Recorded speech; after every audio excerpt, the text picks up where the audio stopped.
And over time, we've allowed the Republicans to co-opt the branding that should be ours and sloganeer us into corners that we can't get out of. And now we're at the point where American democracy is on the brink. And I want to make sure that we are giving people a reason to vote for us and not just a reason to vote against the other guy. What are your thoughts on that? How much time do you have? I have a lot of time. It's my show.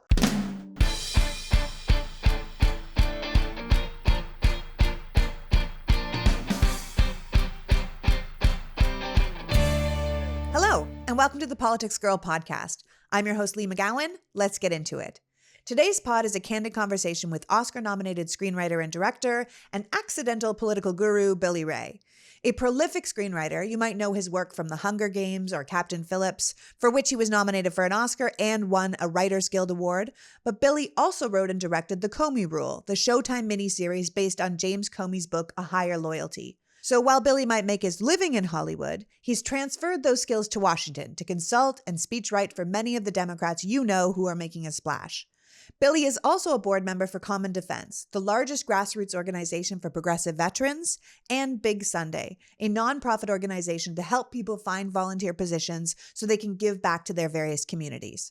I'm having Billy on today because we share the mission of trying to reimagine how Democrats message. We want to see those who believe in democracy and liberal values fired up and successful. This isn't just about beating a terrifying alternative, but truly attempting to make this country what it could be. We can talk as much as we want about the insane things the Republicans are doing and the damage they're inflicting on our country, but we also have to talk about the alternative, what we stand for, what we want to do, and what Democrats are actually doing right now. Authoritarianism is rising around the world, and we would be fools not to see it taking root here. But Democrats are not known for being terrific at messaging, and we're not particularly great at self-promotion. So even when things we are doing are great, often people don't know, or we fall into the trap of being on defense when we really should be on offense. Billy is looking to change that. And although we don't always agree on everything, our missions are and continue to be entirely aligned. So without further ado, please welcome my guest, Oscar-nominated writer and director, and now Democratic strategist, consultant, and speechwriter, Billy Ray. Welcome, Billy. It's great to be here, Lee. How are you? I'm pretty good, honestly. Considering it all, I'm pretty good. But I'm very glad you're here. Full transparency to the audience. We actually knew each other. We run in the same pro-democracy circles in Los Angeles, so our paths cross all the time. And I know from personal experience that you're not only a genius with words professionally, but you have a true passion for this country. And you're lending that passion out to help the cause. So it's a real pleasure to have you on the show to share some of those ideas with us. Thank you. That's not a word I can accept. Genius. That's pretty tall cotton for a kid from the Valley. But I do care a lot, and I have put myself at the feet of geniuses who could teach me about political messaging, so that I could then translate that to candidates and elected officials. And yes, you and I do know each other because do-gooders can't stay out of each other's way. We just keep finding one another at various annoying events. It's true. It's true. We're all out there trying every day to kind of work away, and you end up on the same line as everybody else who's trying to hold the line. Yes, it's a group of inspired/terrified Democrats who all somehow manage to buck up one another's courage so that collectively we can do some actual good. Absolutely. So I'm going to launch right in with a quote, which I don't normally do, but there's a Mark Twain quote that I think about all the time that goes, "I didn't have time to write a short letter, so I wrote a long one." And that quote always reminds me of the Democrats because as a party, we're kind of known for being wordy and verbose and often losing the plot to unnecessary nuance. And I think it would be fair to say that we have a little trouble with the killer instinct and sort of getting to the heart of the message. And while I believe the Democrats are unquestionably the party of the people, we've somehow allowed ourselves to be branded as these out-of-touch elites. As far as I'm concerned, the Democrats are on the right side of the issues, but we're not great at selling them. And over time, we've allowed the Republicans to co-opt the branding that should be ours and sloganeer us into corners that we can't get out of. And now we're at the point where American democracy is on the brink. And I want to make sure that we are giving people a reason to vote for us and not just a reason to vote against the other guy. What are your thoughts on that? How much time do you have? I have a lot of time. It's my show. I have quite a few. First, let us dispense with this notion that we are a divided country. It's very popular to say that in political circles. It's also incredibly dumb and self-defeating and not in any way supported by facts. When you put minimum wage on the ballot in Florida, it gets 60%. This is a core Democratic idea. When they put it on the ballot in Arkansas, it got 62. When they put it on the ballot in Missouri, it got 67. These are the states where Democrats routinely get their asses kicked.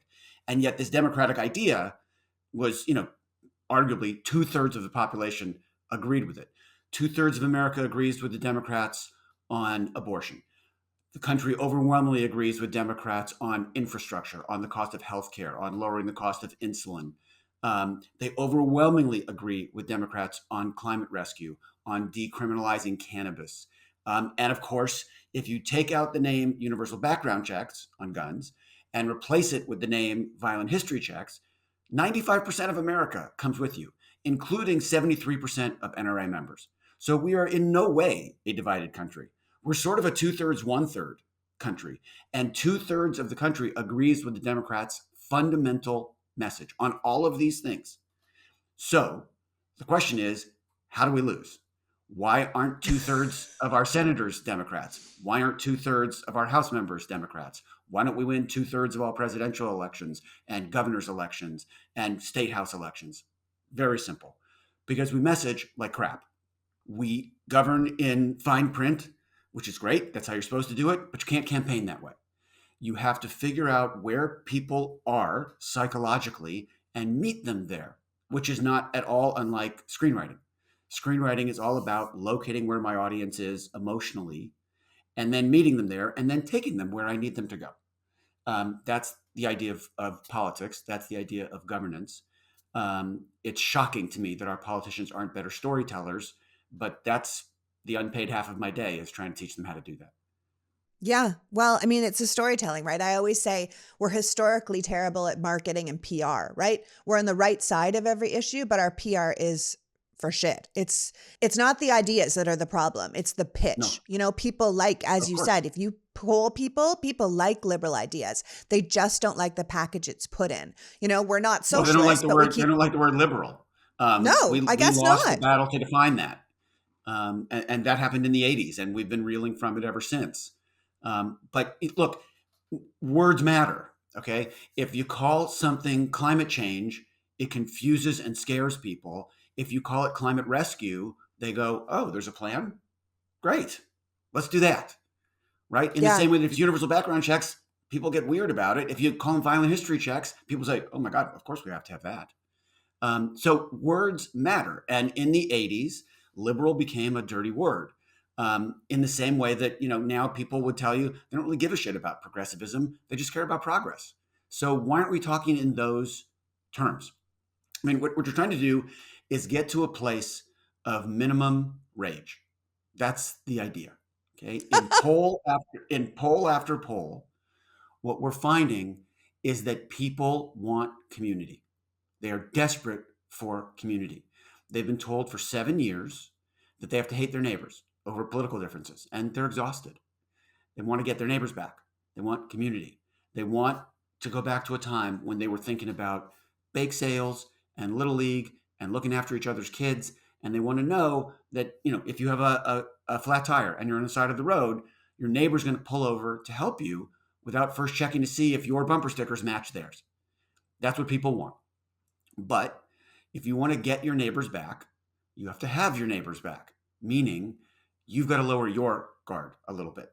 You've got to start listening. It's the only way that we're going to heal this district, this state, and this country at large. It'll be about community. And the way we get there is by recognizing that we are not in a war. We've got to take all that terminology out, okay? That this is not a battle between Democrats versus Republicans. Frame it that way and we can lose. This is a battle between Americans and extremists. And when you think of it in those terms, everybody knows what bucket they want to be in, right? Mhm. Another way to think about it, going back to are we a divided nation or not, is 30% of this country has always been crazy. Always. From the beginning. Go back and look at what Americans were saying before the Civil War. Go back and look at what Americans were saying before the Second World War, the America First movement. It's about 30% of the country had kind of lost its mind. When Richard Nixon left office, his approval was still at 29. Trump is now hovering around 31. There's a group of people that are unshakable. You can't reach them. But that means 70% of the country is not. That's the big middle. That's where the votes are. That's where the wins are. If you can teach Democrats how to talk to that group of the country and not just the liberal part that already agrees with you, then you're going to win every election. And that's the goal. Okay. So if we're talking about teaching Democrats to talk to that part of the country, let's look at what the Republicans are good at, because they have historically been stronger at their branding over the years. We're the party of human rights and liberal values. We're the party that believes in helping other people and social programs and equality. But somehow we're branded as these terrifying socialist, anarchist pedophiles who want to destroy everything in the country and everything you hold dear about America. And that's not remotely true. We just don't have equally strong marketing. So if Democrats want to move to appeal to more people, I don't think people are often like, well, move to the center. And it's like the center and the right and the left, that doesn't even go anymore. If you look at actually where we're at, everything is shifted to the right. What used to be the center is now what's considered liberal and leftist. And then we've just gone further and further and further to the right.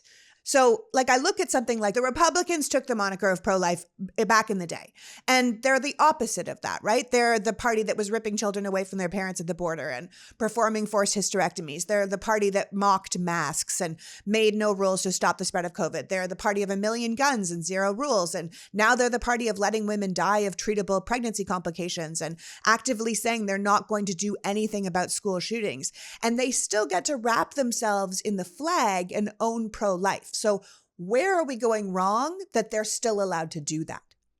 Okay. So let's first understand the psychological underpinnings that make someone a conservative. Okay. If you were to give 1,000 Americans the same personality trait tests, liberals and conservatives would score differently on that test. Our brains are wired in a different way.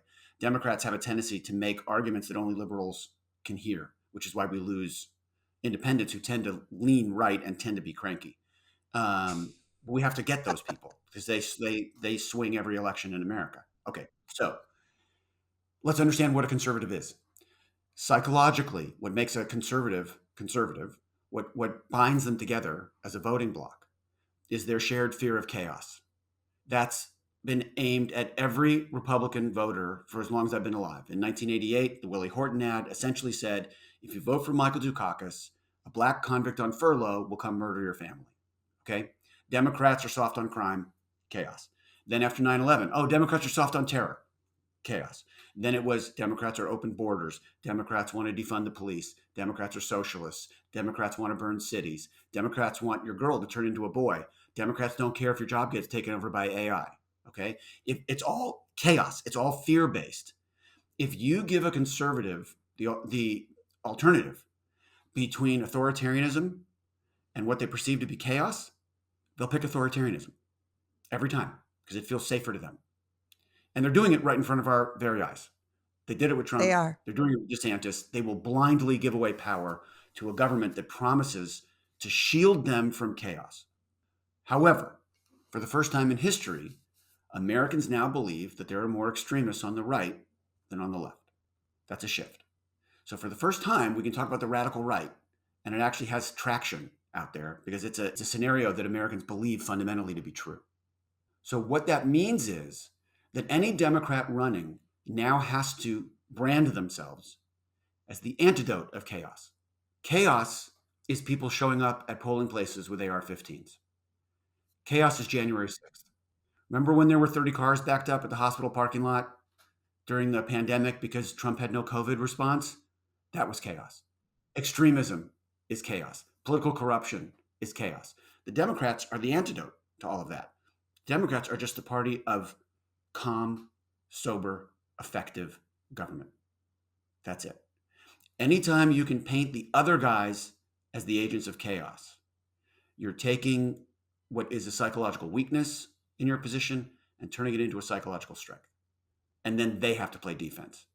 Then they're with their backs to the goal line on their side of the 50 on roller skates. So it's about attacking, and it's about redefining what chaos is. It's about owning that frame. Because ultimately, what are we selling? We're selling what we actually plan on delivering.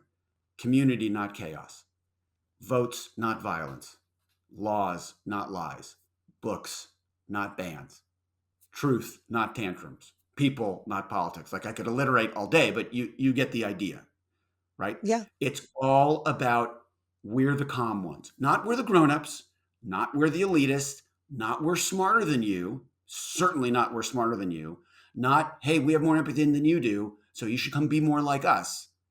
No, it's just we're here to calm things down. That's it. We just want to govern. We don't want to rule.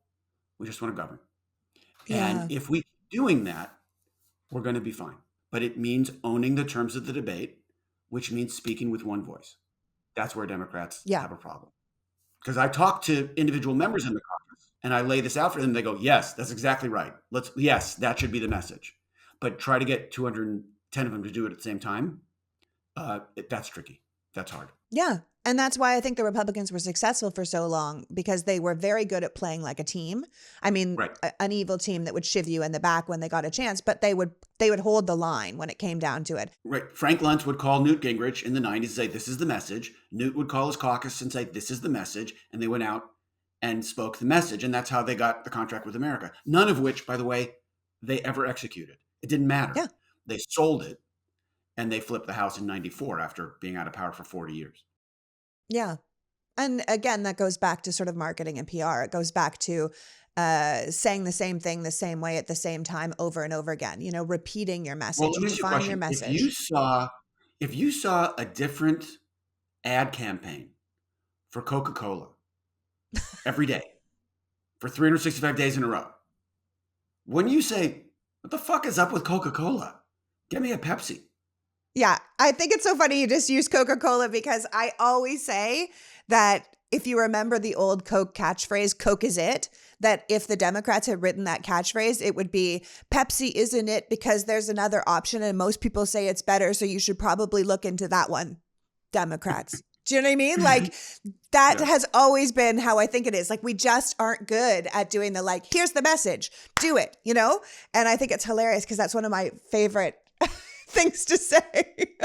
Listen, when you actually lay it out for them, they go out and say it, right? Like right before November of 22, there were a number of things that I was pushing them to say. It turned out that democracy was a real issue for people. People were really afraid of losing their democracy. And so I was asking the electeds that I work with, and when I say work with, I'm putting that in air quotes because they don't pay me. I wouldn't accept money for doing it, but it is half my day.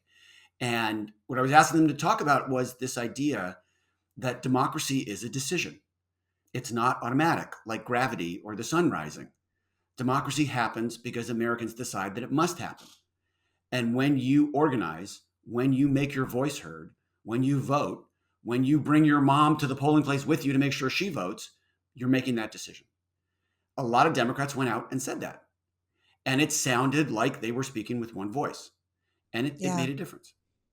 Right? It does. It makes a huge difference. I think Democrats were very good in the midterms, particularly, but also in 2020 at speaking with one voice about democracy, about what we were up against, about where we were. And then 2022, obviously about women's rights. I think a lot of people thought that was going to go away. And if you're a woman, we knew it wasn't.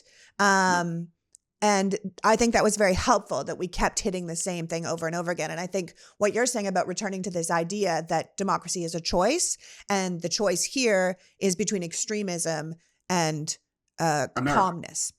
America. It's Americans versus extremism. Look, here's the thing about abortion. And the second that decision went down, you knew we would be running on that for a generation. No, that one is not going away.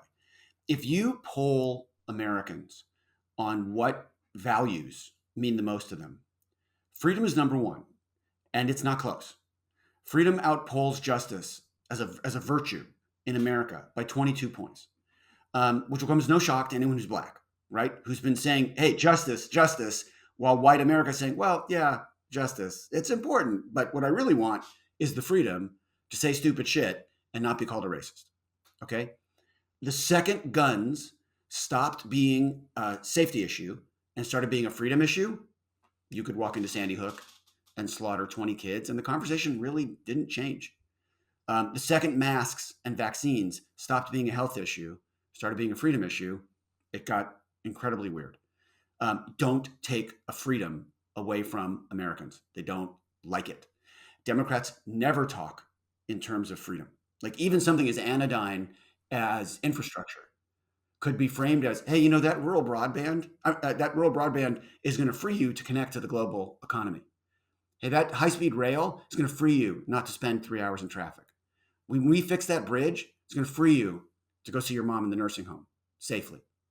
We don't talk that way, right? Well, you and I Which is talk that why way because I know that you and I both agree that freedom should be the thing that Democrats hit all the time. all the time. But this is my point about abortion. We're the ones that are saying you should be free to who you want to be. My point, I'm sorry to interrupt, but my point about abortion is the majority of Americans believe that Democrats are more likely to restrict your freedoms than Republicans are.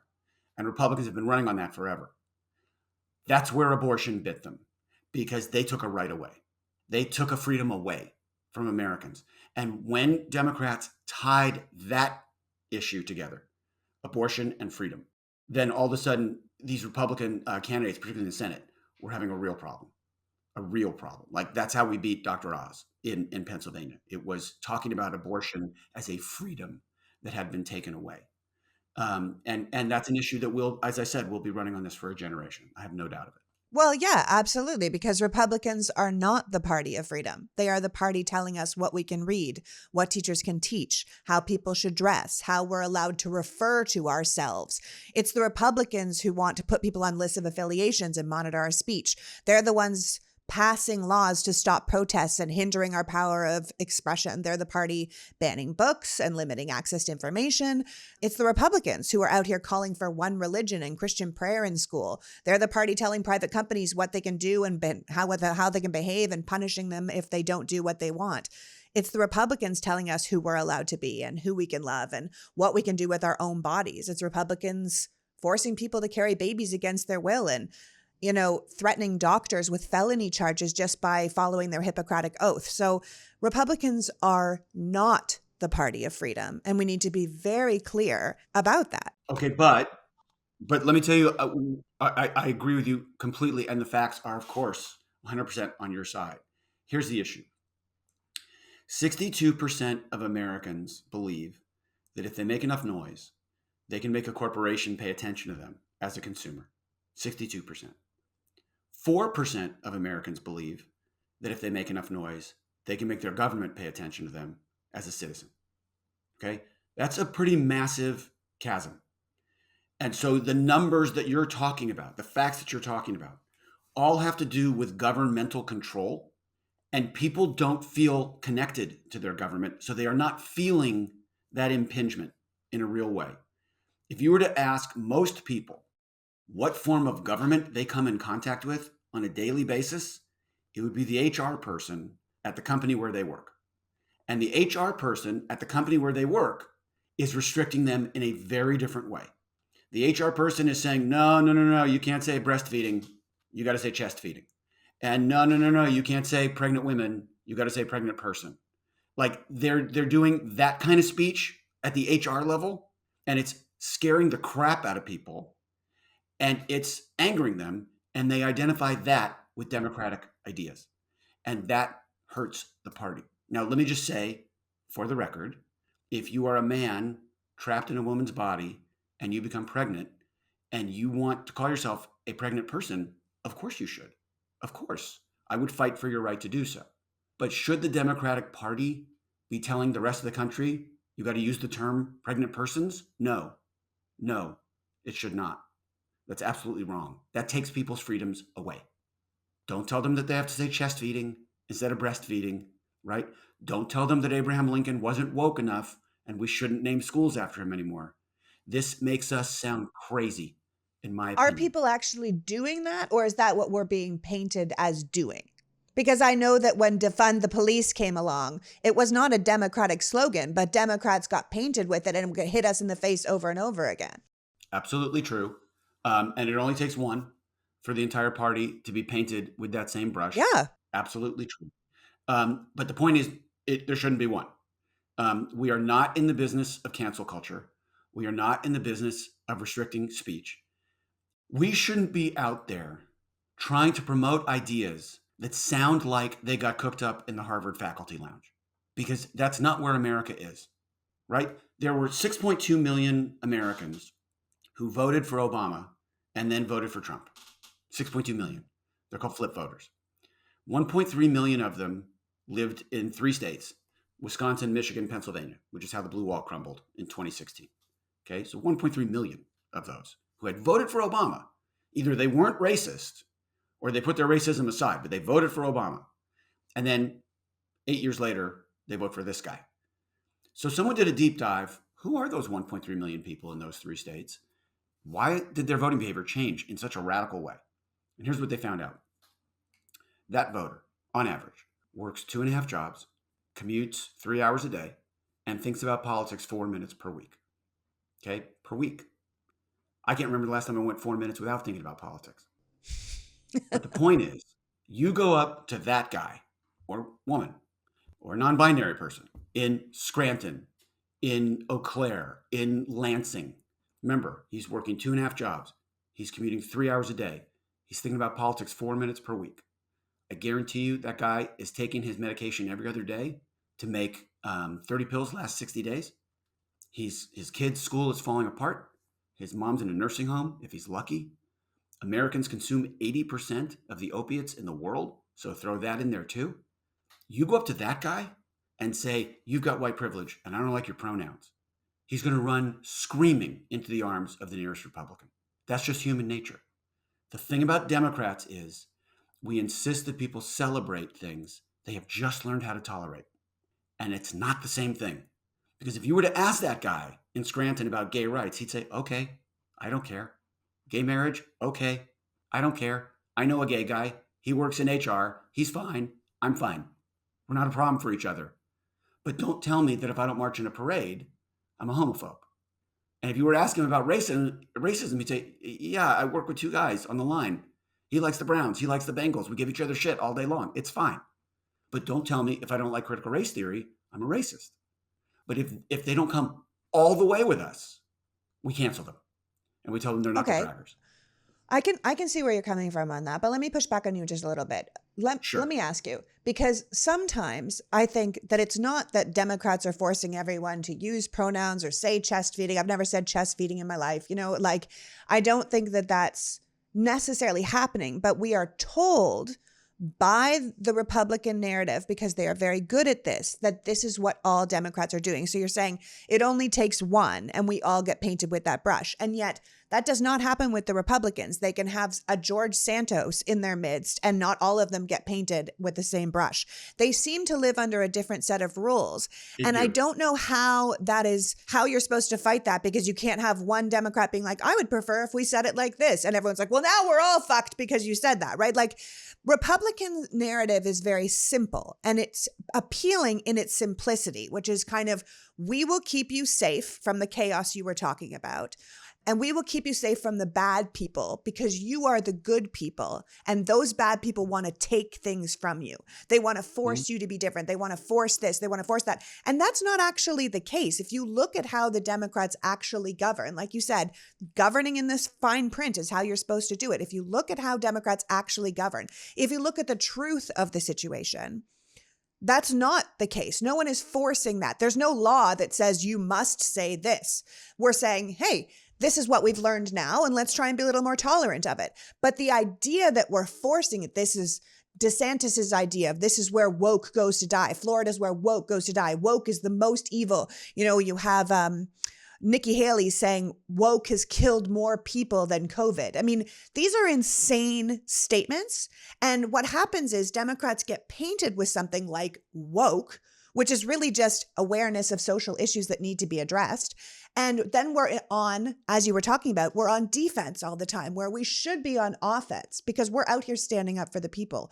So how come, or what do you think we can do about this idea that one Democrat saying one thing taints the whole party, but Republicans can have active pedophiles and childhood sex predators and literal sociopathic serial liars, and they don't all get painted with the same brush? Like, how do you navigate that difference in rules that have to be functioned under? Okay.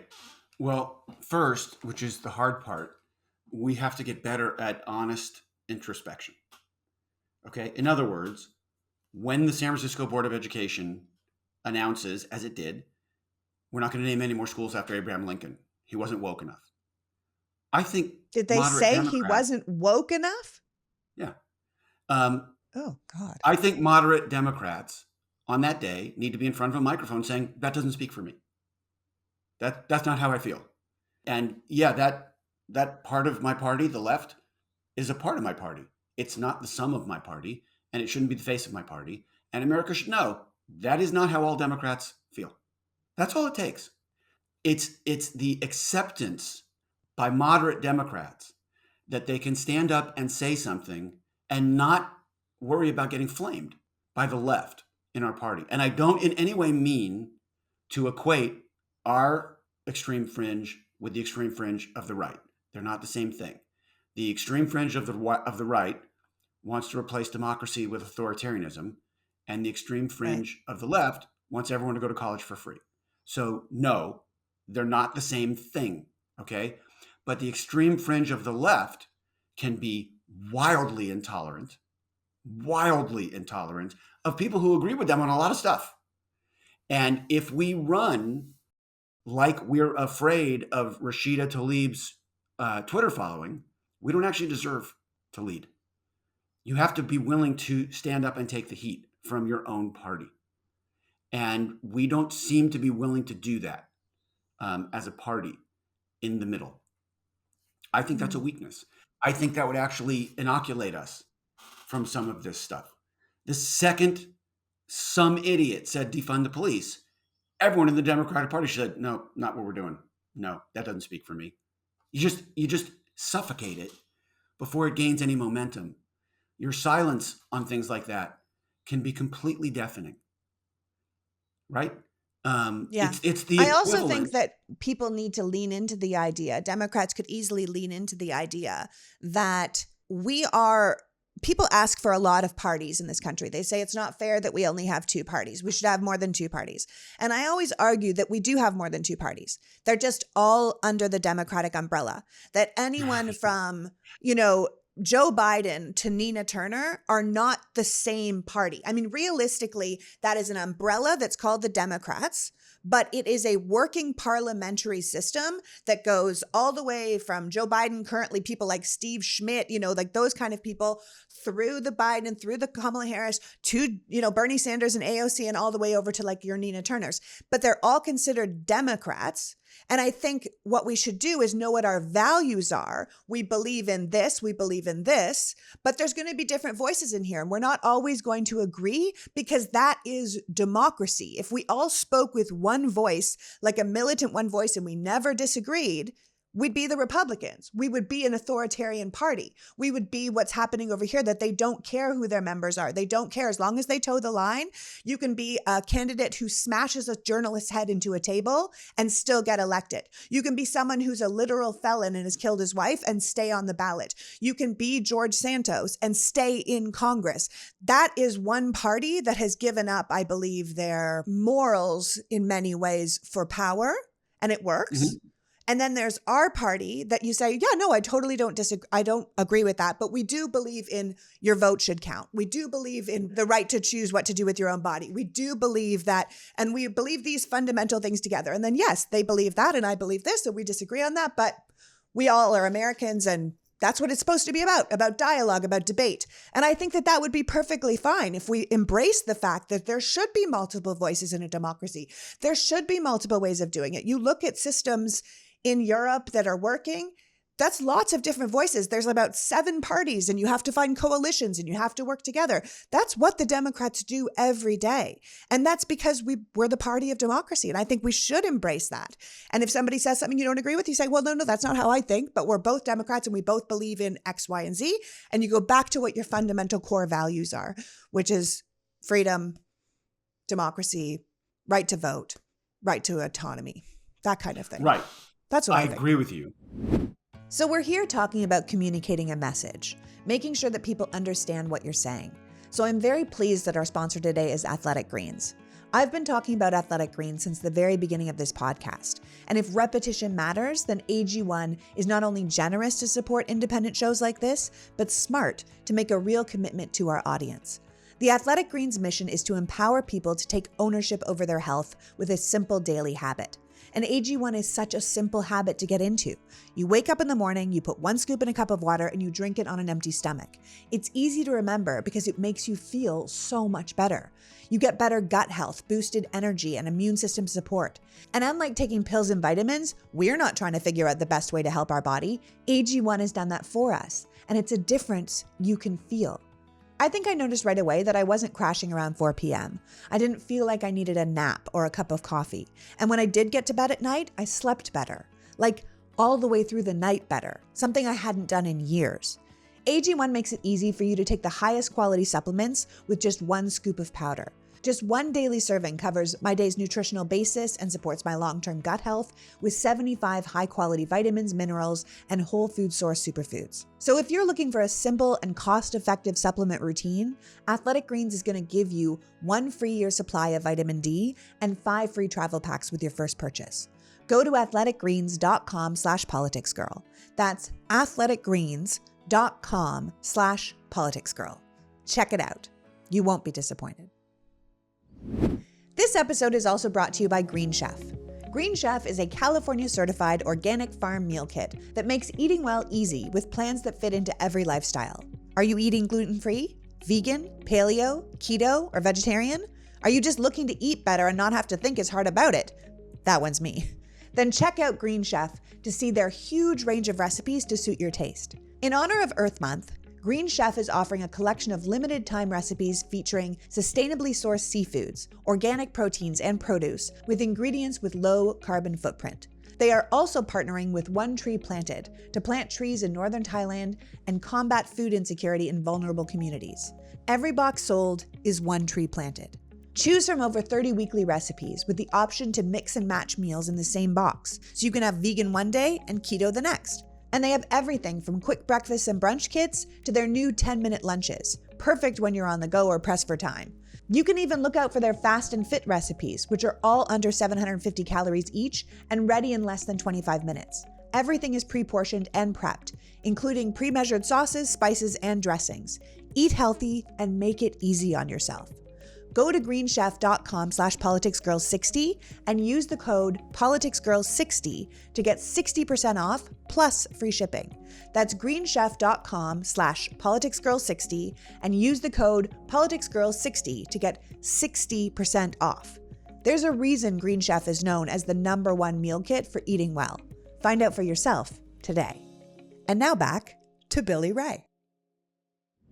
There's a thing that we're not taking into account, which seems to mystify Democrats. If you go to a MAGA rally and you ask people why they're Republicans and why they vote Republican, like what are the policies that they actually care about? They really can't name any. Like they might say something about the border. What They might say policies? something about guns. Maybe. But what they all say, I had lunch with a journalist the other day who's been to like 12 MAGA rallies and said what they all say is, I just know if you give the Democrats the power, it's over. The country's done. We're finished as a country. That's the message. The message is, yeah, okay, George Santos, fine. Herschel Walker, great. Dr. Oz, come on in. Like they don't care who that is, as long as it keeps power out of the hands of Democrats, because they've been taught that giving Democrats power equals chaos. Burning cities, defunding the police, socialism, and AI taking over your job. That's what they think is coming. If you look at the polling, what they view the future as, if Democrats run the show, that's what they've been taught. And so in that circumstance, why should they care about how evil a Republican member of Congress is, or how dishonest, or how felonious? Why should they care? There's a greater good that they're trying to fight for, which is what they believe, their country. You know, I've written quite a bit about January 6th. Nobody woke up the morning of January 6th saying, I'm going to go do something evil today. Nobody. Every one of them thought, erroneously, I'm going to save my country today. That's what they believed they were doing. Now, they may have been Nazis. They may have been racists. They may have been horrendous people. They may have been school teachers. They may have been moms. They may have been kids. But they all believed they were saving their country because they had been fed this line of terrifying garbage from so many angles and with such astonishing consistency that it became their truth. And they went out and acted on it. Can I ask you then? You were saying earlier that we shouldn't be speaking with this war language, that it's not helpful to us. And yet, are our opponents not winning with this war language? With Democrats are the evil enemy, and what you must do, even if we offer you nothing, is defeat the enemy. Are they not winning with a war message? They are to some degree, but they didn't get Joe Biden elected. I mean, they didn't get Joe Biden defeated with that message, right? They didn't hold or retake the Senate with that message, and they're about to lose the House with that message. Oh, they will. Because again, it's 70 versus 30, right? That 30 is pretty fervent and pretty locked in. But is that 30 going to be enough? Have you seen what Donald Trump is saying at these rallies? Do you think there's any independent voter out there that's going to say, you know what? I was wrong about him. I like the cut of his jib. He's really making sense to me. What an inspiring message. No, I don't think he's going to pull any independent voters across the line. I think his base will be his base. But no, I just don't see anybody in the middle thinking that makes sense. You know, the thing that he said that got him elected, if you look at all of his campaign lines in 2016, the one that was the most effective, the one that spiked off the charts, was when he said, "I will be your voice." That worked in 2016 because it told people they mattered. It told people he was doing it for them. It was a lie, but it was a good line. I don't see him out there saying that anymore, that "I will be your voice" stuff. No, because he's talking only about himself. Well, he's saying, you need to be my voice. Yes, you exactly. need to go win this for me. That's a very different argument and really stupid. Yeah. I mean, look, I think that there's always room for nuance. I love nuance. I'm a nerd through and through. But it's not helpful when you're winning hearts and minds. People ultimately make decisions from their gut, and the gut is pretty simple, right? We don't have the time or energy to figure out what you're trying to say. You know, our lives are too hard, too fast, too full. We need to give people ways to absorb big, complex ideas in bite-sized, digestible ways. It's why I started my rants. I wanted to make it simple and easy to share and talk about big issues in smaller ways. And I think if we can do that, if we can define our message, repeat the message, talk like a unified front, our message will be delicious, right? And people will devour it and then they will serve it to others. I think we need to give people a reason to get excited and be inspired and believe that we can win. And when we win, we'll do good things. Because often I think it's not about telling people, it's about showing people. Like, I really do think that this infrastructure that's happening around the country is going to move the needle, because it's different than saying we're going to build a bridge and seeing a bridge being built and people getting jobs from that bridge. It's different to say we're going to bring in universal broadband than it is everyone suddenly has broadband. These are things that are going to happen over the next 2 years, and I think that will help us. But I also believe when people believe they can win, they fight to win. And I think that is all part of the same thing. So I'm glad we're kind of moving past this Dems in disarray thing that we have dealt with for so long. And I'm excited for this new leadership of this party, you know, because I know you say that people don't like the word liberal, but I have to say, like, I am a Democrat, but more than that, I always have felt like a liberal. I'm a liberal Democrat.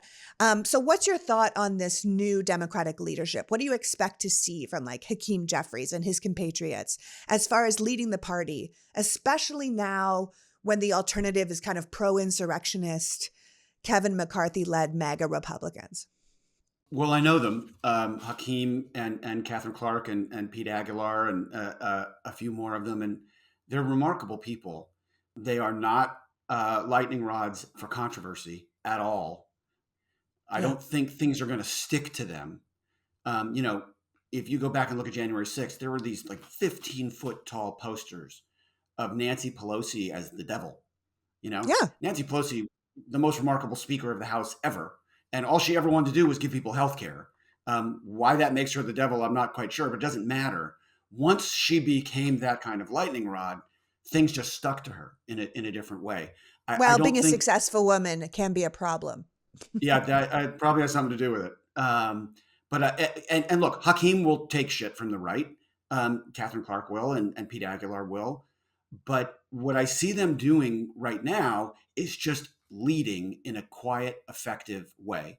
I see them sort of amassing their troops and their strength. I don't see them inviting controversy. I don't see them taking positions that the American people aren't completely with. I don't see them feeding the beast in any way.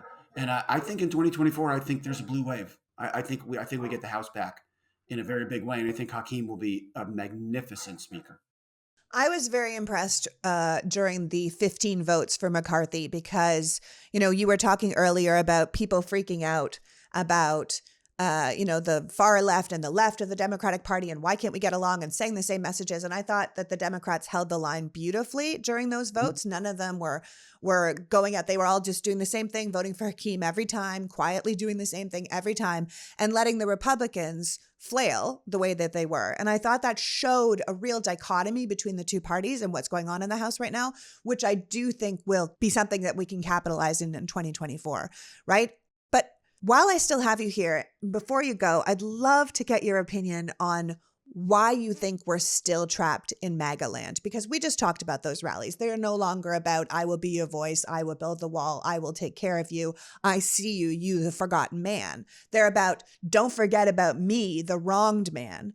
And I'm wondering why these people can't quit Trump, especially after the insurrection and after an attempted coup and all the legal heat that's on him now. And then really, at its very base, the fact that he's not the guy he once was. First, let's accept that the numbers are dwindling. Okay. All right. That MAGA is smaller than it was before. 56% of Americans now believe that MAGA is a threat to democracy, including 25% of Republicans believe that MAGA is a threat to democracy. So it's all going in the right direction. I saw a poll the other day that 21% of Fox News viewers now believe Fox News less than they believed it a month ago. Okay. That's 1/5 of their audience. Hey, okay? That's real. It's a good stat. Okay? I like that stat. So let's accept that this is not the tsunami that knocked us all flat in 2016. Okay. That's over. He's done. He's finished. He's toast politically. He's not a factor anymore. Yes, there is that base that still comes with him, but let's really look at why. If you look at it's roughly 1,000 people so far who have been charged concerning J6. The majority of whom, by the way, came from Biden districts, not Trump districts, but leaving that for the moment. What's true of all those districts where those rioters came from is that they are parts of the country where whites as a percentage of the population are dropping. Okay, so look at Collin County, north of Dallas, with a disproportionate number of rioters from that county. In the last 5 years, whites as a percentage of the population have dropped by 4.3%. That's a pretty staggering demographic shift for something the size of a county. Okay, so what do we know about those people from Collin County? One of whom, Guy Reffitt, got 7 years for threatening to kill his kid over January 6th. Here's what we know about them. They thought Trump was vile. They thought he was childish. Even the most ardent Trump supporter wanted him to stop tweeting. Remember all that? But they knew he cared about their whiteness. And so these people with no money put their AR-15s in the trunk, drove to D.C., slept in the car, and rioted. Now, if you were to ask them between Texas and D.C., what are you doing? They would not have said, hey, you know what? My whiteness is getting threatened, and I've been at the top of the caste system forever, and I feel like that's getting shaky, and I don't feel good about it. They would not have articulated that. I'm not even sure they thought it. They would have said, hey, an election's been stolen. That's not America, right? But what were they really fighting for? They were fighting for this very primal thing, which is their place at the top of the pyramid. Trump still represents that to them. As long as Trump is still saying to them, hey, you're getting fucked. You should be at the top of the pyramid. The liberals are laughing at you. The elite are laughing at you. The coasts are laughing at you. They want to turn your son into a daughter. They want AI to come take over your job. They want to give Mexicans free reign over the border. They want to give everything to China. Whatever the fuck he's saying. What he's saying is they're taking away what's yours, and I will fight to the death to make sure you still have it. And as long as he's saying that 30% of the country is not going to quit him. They're not going to quit him. They'd rather lose an election voting for him than win an election voting for someone who's more moderate, but who's not him and who isn't going to protect their whiteness. As long as that's true, that original sin of America, that guy will have a free lunch across the country, but he'll never be president again. And so we just need to chill the fuck out about that.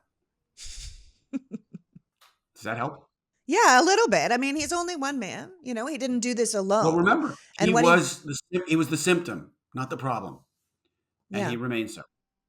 And I'll have to have you back on to talk about the problem and how to fix that, because the symptom was pretty sick, but, it doesn't go away when Trump does. The people that backed him and continue to back him, they're still there. And I think we have to be aware of that. So before I have you go, what do you think America needs right now? What can we be focusing on or doing that'll help us pull up from this nosedive it feels like we're in? Community. Taking care of your neighbor. Reaching out. Lowering your guard a little bit. Not saying to them, hey, you voted for Trump twice. That's it. You're dead to me. I can't be friends with you ever. Which, by the way, I say like all the time. But I think saying to them, welcome back.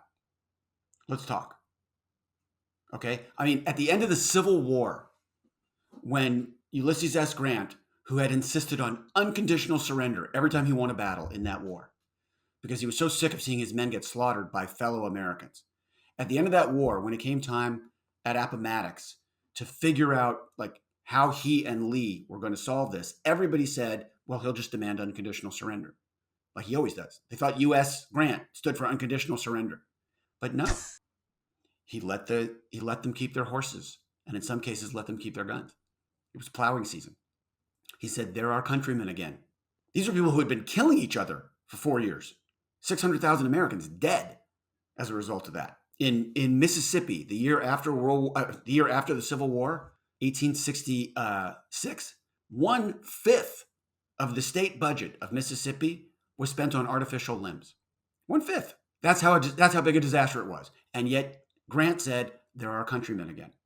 Well, these people are part of our country still. Whether they voted for Trump once, twice, or not at all, they're part of our country. And we have to, instead of browbeating them and scolding them, we have to welcome them back. They're not going anywhere. They're not moving to Trump land. Like, Trump land's here. So for me, the thing I would leave you with would be my favorite passage.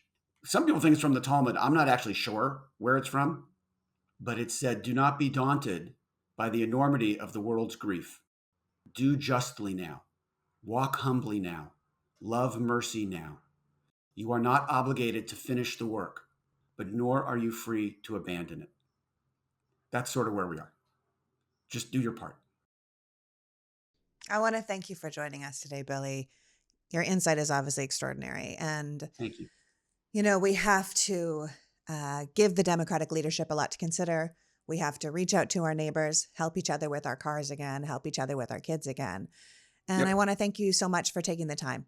Keep up all your great work, and please come back. We've got lots more to talk about, and I hope that people will see you again.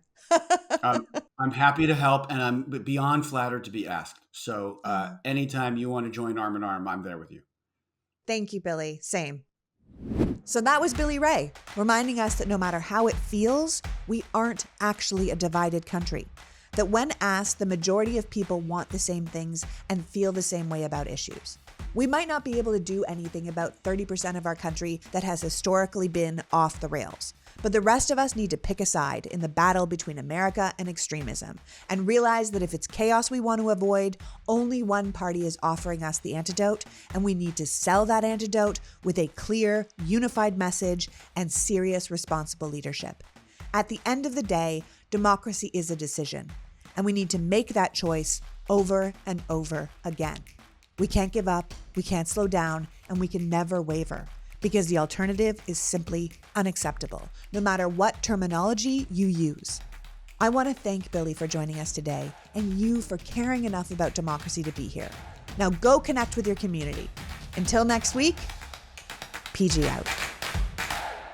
The Politics Girl podcast is written and performed by me, Lee McGowan, in partnership with the Meidas Media Network, and produced and edited by Happy Warrior Entertainment. All rights reserved.